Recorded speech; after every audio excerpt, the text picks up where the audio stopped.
आज इस वीडियो में हम इकोनॉमिक्स के बारे में थोड़ा बहुत जानेंगे कि इकोनॉमिक्स क्या है एंड क्या उसकी अवधारणाएं हैं। ओके, धारणाएं जैसे कि जीडीपी, जीएनपी एक्सेट्रा। ओके, जय हिंद दोस्तों, मेरा नाम है फरहत और मैं आज आपके लिए लेकर आई हूँ इकोनॉमिक्स से रिलेटेड वीडियो। अगर आपने अब तक लाइक शेयर सब्सक्राइब नहीं किया है तो जल्दी से जल्दी लाइक शेयर सब्सक्राइब कर दें। आइए शुरू करते हैं इस वीडियो को।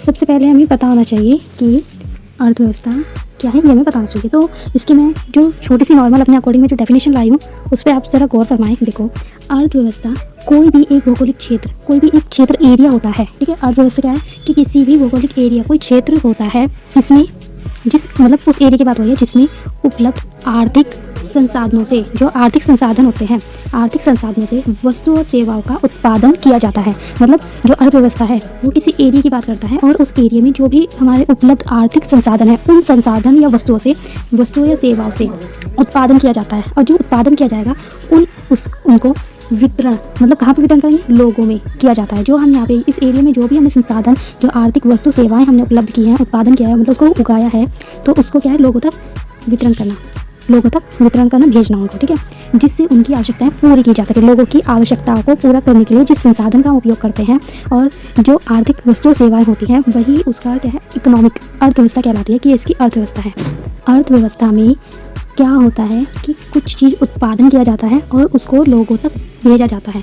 अर्थव्यवस्था मतलब एक सिस्टम है, व्यवस्था है, वो उस अर्थ की, उस जमीन की। अर्थव्यवस्था जो वर्ड निकला है वो हमारी भूमि से ही निकला है। अर्थव्यवस्था वे हमारी अर्थ की व्यवस्था है। अब अर्थव्यवस्था की अवधारणा अगर आपको ये डेफिनेशन से समझ नहीं आई है तो हम ईजिली और एक चित्र के माध्यम से मैं आपको समझा सकती हूँ। ओके, देखिए, कोई भी भौगोलिक क्षेत्र, जैसे कि ये सपोज करो ये हमारा भौगोलिक क्षेत्र है, इतना बड़ा हमारा भौगोलिक क्षेत्र है। सपोज ये भारत का भौगोलिक क्षेत्र है। ठीक है, अमेरिका का अलग है, भारत का भौगोलिक क्षेत्र है, मतलब भारत का एरिया है। तो भारत के एरिया में जो भी संसाधन होंगे, संसाधन एवं वस्तुएं सेवाएं, वस्तु भी इसके अंदर आती है। जैसे कि कोई भी non living thing like chair, कुर्सी को मतलब बैठने के लिए बनाई गई है चेयर, तो उसको चेयर को बना के उसका वितरण कहाँ करना है? लोगों में करना है, जनता में करना है। जब जनता उसका यूज़ करेगी, जिसको उसकी आवश्यकता है वो उसको लेने आएंगे और उसका यूज़ करेंगे। तो जो भौगोलिक क्षेत्र है उस भौगोलिक क्षेत्र के पास संसाधन होते हैं। उस संसाधन मतलब जैसे कि लकड़ी है, संसाधन है लकड़ी। ठीक है, संसाधन का यूज़ करके क्या बनाई गई? वस्तु बनाई गई। उस वस्तु का वितरण किया गया और वितरण किस में किया गया? लोगों में वितरण किया जाता है। तो इस तरीके से आप क्या कर सकते हो? अर्थव्यवस्था को समझ सकते हो। ठीक है, सेवाएं भी अर्थव्यवस्था के अंदर आती हैं। कैसे सेवाएं?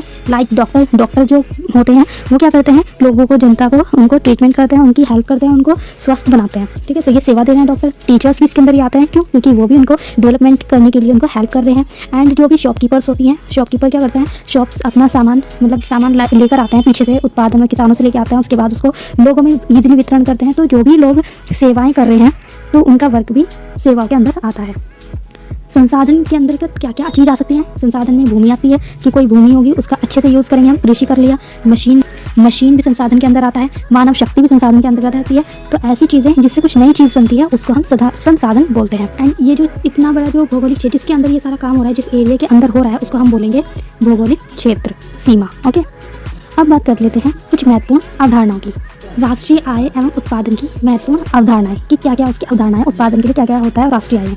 सबसे पहले हमें पता होना चाहिए सकल घरेलू उत्पाद। ठीक है, सकल घरेलू उत्पाद जिसको शॉर्ट फॉर्म में जीडीपी कहते हैं और जीडीपी की फुल फॉर्म होती है ग्रॉस डोमेस्टिक प्रोडक्ट। ठीक है, अब इसको मैं आपको डेफिनेशन के थ्रू समझा देती हूँ। एक देश की घरेलू सीमा। ठीक है, एक देश की घरेलू सीमा, घरेलू मतलब उस देश की जो सीमा होती है वो उसका घर, एक तरह से घर होता है। तो एक देश की घरेलू सीमा में एक वर्ष में उत्पादित, कितने वर्ष में? एक वर्ष में। ठीक है, एक वर्ष में उत्पादित सभी अंतिम वस्तुओं और सेवाओं के, मतलब जो वस्तु, जैसे कि कुर्सी बनी है, लकड़ी से बनी है, तो लकड़ी का हम उसमें प्राइस ऐड नहीं करेंगे। लकड़ी से कुर्सी बनी है, कुर्सी के बाद जो लोगों में वितरण हुआ है, जितने रुपए में हमने लोगों के पास भेजा है, सपोज लकड़ी तो 20 रुपए की थी बट वो कुर्सी हमने कितने की बेची? 100 रुपए की। तो हम 100 रुपए लेंगे, जो शुरू का है वो वैल्यू नहीं लेंगे। ठीक है, अंतिम वस्तुओं और सेवाओं के, अंतिम वस्तु लकड़ी से क्या बनी है? लकड़ी से कुर्सी बनी है, तो कुर्सी हम लकड़ी का प्राइस नहीं लेंगे, इसका प्राइस नहीं लेंगे, हम कुर्सी का लेंगे। लकड़ी तो 20 की थी और कुर्सी कितनी है? 100 की। तो हम किसका लेंगे? वस्तु, जो वस्तु और सेवा है, इसके वस्तु जो है अंतिम वस्तु। तो लकड़ी तो वस्तु है बट लकड़ी की अंतिम वस्तु क्या है? कुर्सी। तो हम कुर्सी के लेंगे, कुर्सी के बाजार मूल्य के समग्र योग, उसके बाजार में कितने रुपए की बिक्री है, उसके समग्र योग को जीडीपी कहते हैं। That means gross domestic product. याद रखना कि जो जीडीपी होती है, जीडीपी में हम अंतिम वस्तुओं का योग करेंगे, अंतिम वस्तु का जो मूल्य होगा, वस्तु का जो अंतिम वस्तु होगा उसका मूल्य ऐड करेंगे। नेक्स्ट पॉइंट इसका समझने वाला ये है, जीडीपी की परिभाषा को ध्यान में रखते हुए निम्न बिंदुओं को मैं आपको समझा सकती हूँ।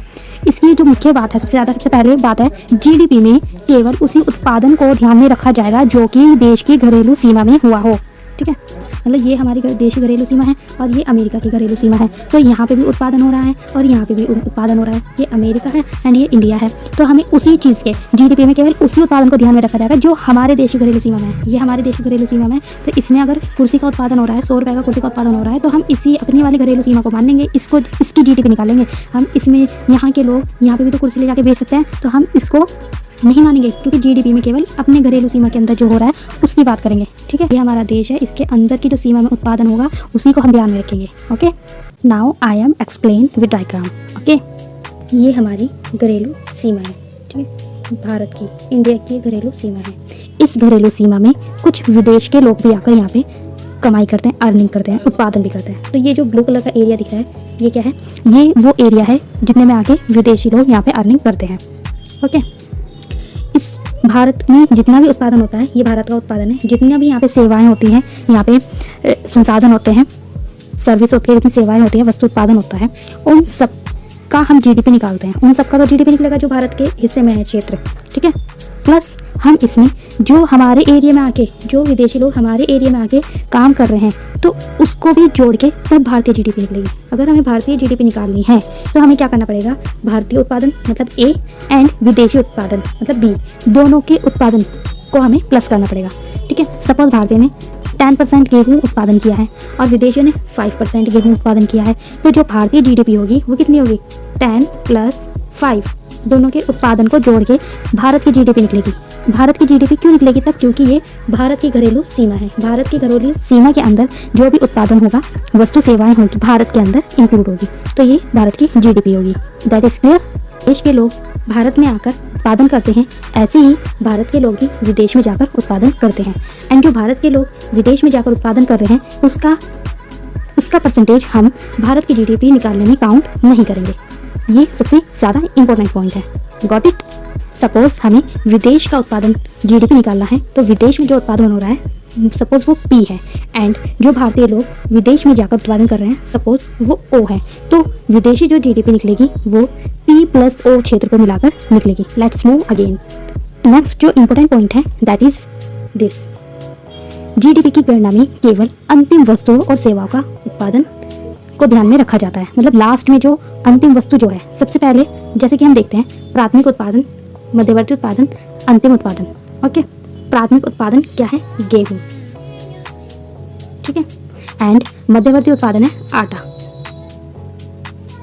एंड अंतिम उत्पादन है ब्रेड। ठीक है, तो जो हम जीडीपी निकालेंगे वो हम अंतिम उत्पादन के मूल्य पर निकालेंगे। अंतिम उत्पादन आप देख सकते हैं, गेहूं से चला आ रहा है, गेहूं से बना आटा, आटा से बना ब्रेड। ठीक है, आटा से बन गया ब्रेड। तो जो हम जीडीपी निकालेंगे वो अंतिम उत्पादन, दैट मीन्स ब्रेड, जितना भी ब्रेड का मूल्य होगा वो हमारी जीडीपी होगी। तो आटे की जो जीडीपी होगी वो जीडीपी 20, मतलब ब्रेड पे निकालेंगे हम, ब्रेड की जीडीपी निकालेंगे, क्योंकि आटे से तो और भी चीज़ें बनती हैं। तो जो अंतिम उत्पाद होगा जैसे कि ब्रेड, तो ब्रेड की जीडीपी 20 रुपीज़, एंड रोटी की जीडीपी जितनी बैठेगी वो रोटी की होगी। दैट मीन्स गेहूँ और आटे पे हम जीडीपी नहीं निकालते हैं, जो अंतिम उत्पाद होता है उस पर हम जीडीपी निकालते हैं। Okay, next move again. Another important thing is ये, यदि हम अंतिम वस्तुओं के बजाय अंतिम वस्तु पे हम जीडीपी नहीं निकाल रहे हैं, बल्कि सभी वस्तुओं और सेवाओं की जीडीपी की गणना कर रहे हैं, मतलब सारी वस्तुएं और जो भी सेवाएं हैं उन पे अंतिम पे निकाल रहे हैं, स्टार्टिंग की भी ले रहे हैं, बीच की भी ले रहे हैं, तो हमें उसमें क्या करना होगा? उसका क्या मेथड है जीडीपी काउंट करने का? मीन्स हमें हर स्टेज पे निकालना पड़ेगा। तो इसका एक विकल्प यह हो सकता है कि अलग अलग उत्पादन की सभी अवस्थाओं पर किए जाने वाले मूल्य संवर्धन को आपस में जोड़ लिया जाए। मीन्स जैसे कि यहाँ पे आप देख सकते हैं आटा, ये इतना कट हो जाएगा या एक्स्ट्रा कट है। देखो जैसे कि गेहूं है, ठीक है, गेहूं का रेट कितना है? 10। किसान ने जब वो बीज से लेके गेहूं को उत्पादन किया है तो किसान ने उसको कितने रुपए में बेचा? 10 रुपए में। ठीक है, और आटा जब उसका गेहूं से आटा बन गया तो उसमें मूल्य संवर्धन का मतलब होता है मूल्य एडिशन, कि जब वो गेहूं से आटा बना तो उसमें कितने रुपए ऐड किए गए। तो जो आटा बेच रहा है शॉपकीपर वो 12 का बेच रहा है, 12 का बेच रहा है, इसका मतलब उसने 10 रुपये का गेहूँ लिया और उसने 12 रुपीज़ का 12 रुपये का बेचना स्टार्ट किया। तो हम इससे निकाल सकते हैं मूल्य संवर्धन कितना किया उसने। तो आप 12 में से 10 माइनस करेंगे तो आपको पता चल जाएगा उसने 2 रुपये का मूल्य संवर्धन किया। मूल्य संवर्धन मतलब वैल्यू एडिशन, कितने रुपए की वैल्यू ऐड की है? 2 रुपीज़ की। तो यहाँ पे 2 रुपये इसका मूल्य संवर्धन हो गया। अब हम आटे से ब्रेड बनाया, तो ब्रेड के स्तर पर कितना मूल्य संवर्धन हुआ, तो आप इसको कैसे निकालोगे। ब्रेड वो बेच रहा है 20 रुपये की, तो 20 रुपये की कैसे बेच रहा है, जब उसने पीछे से 12 रुपये का सामान लिया है तभी तो वो 20 का बेचेगा ना। तो उसने 12 रुपये का सामान लिया, तो 20 में से माइनस कर दो 12 को, तो हमें पता चल जाएगा उसने कितने रुपये ऐड किए। उसने ब्रेड वाले ने 8 रुपये अपने ऐड किए, तो यहाँ पे मूल्य संवर्धन हो जाता है 8 रुपये। तो जब हम अंतिम वस्तु दैट मीन्स ब्रेड पर, अंतिम वस्तु अंतिम उत्पादन पर हम जीडीपी नहीं निकाल रहे हैं, हम कब निकाल रहे हैं, हम सभी स्तर पर मीन्स गेहूं से लेकर गेहूं, आटा, ब्रेड, इन तीनों स्तर पर हमें जीडीपी निकालनी है। तो हम क्या करेंगे, प्राथमिक स्तर पर जितने रुपए होंगे उसमें हमें वैल्यू एडिशन ऐड करना होगा। मतलब 10 में वैल्यू एडिशन आगे कितना हुआ 2, उस आगे कितना हुआ 8, तो हमें इन तीनों को जोड़ना होगा। मीन्स कितना 10 + 2 + 8, तो हमारा जीडीपी आ जाएगा कितना 20। ठीक है, अगर हम अंतिम वस्तु पे जीडीपी निकालेंगे तब भी हमारा 20 आएगा, एंड हम सभी अवस्थाओं पर उसका जीडीपी निकालेंगे तब हमें मूल्य एडिशन को ऐड करना होगा, तो हम जीडीपी फाइंड आउट कर पाएंगे।